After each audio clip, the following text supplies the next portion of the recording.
Assalamualaikum warahmatullahi wabarakatuh. Selamat siang, saya Apriliani Maharasita akan menemani Anda untuk informasi hari ini, Kamis 11 Maret 2021 di Palpos Channel. Berikut informasi yang telah kami rangkum untuk Anda.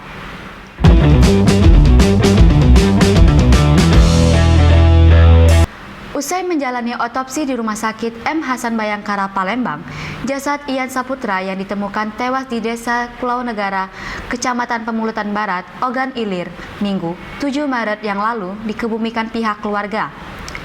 Jenazah Ian Saputra dikebumikan di kampung halamannya Talang Balai Baru 2, Kecamatan Tanjung Raja, Senin 8 Maret sekitar pukul 14.00 waktu Indonesia bagian Barat.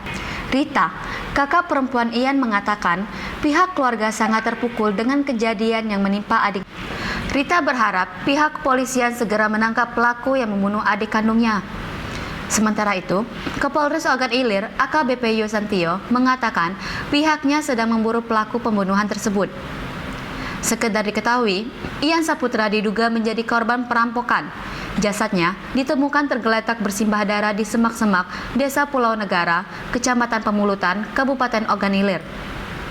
Berdasarkan keterangan Mary Marlina, 40 tahun, istri Ian, bahwa suaminya itu pamit ingin membeli kambing di Desa Sarang Elang, tidak jauh dari desanya. Kesehariannya, Ian memang sudah biasa jual beli kambing. Saat pergi hendak membeli kambing, Ian mengendarai motor dengan membawa keranjang kambing serta uang tunai sebesar 5 juta rupiah. Sejauh ini, polisi belum berhasil membekuk pelaku yang tega menghabisi nyawa Ian tersebut.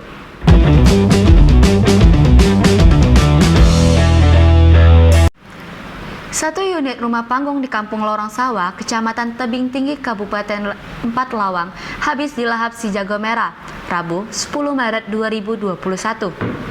Dengan cepat, api melahap rumah Ibu Samsia, 64 tahun, beserta isinya, sekitar pukul 11.30 waktu Indonesia bagian Barat.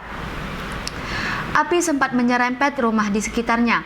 Beruntung, api dapat segera dipadamkan dengan bantuan 2 unit mobil damkar yang dibantu oleh warga setempat. Belum diketahui penyebab terjadinya kebakaran tersebut, namun kerugian ditafsir mencapai puluhan juta rupiah. Menurut Samsia, beruntung dirinya bersama cucu dan anaknya bisa keluar rumah karena api begitu besar. Sementara Kepala BPBD 4 Lawang, Sahrial Podril, didampingi Kabid Pencegahan dan Kesiapsiagaan Hari Pratama yang pada saat itu sedang berada di lokasi, mengatakan belum diketahui penyebab pasti kejadian kebakaran.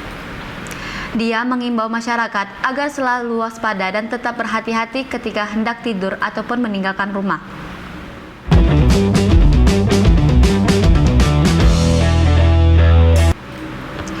Informasi tadi sekaligus menutup perjumpaan kita pada hari ini. Terus nantikan informasi terbaru yang akan kami sajikan untuk Anda. Saya Apriliani Maharasita mohon undur diri. Terima kasih. Wassalamualaikum warahmatullahi wabarakatuh.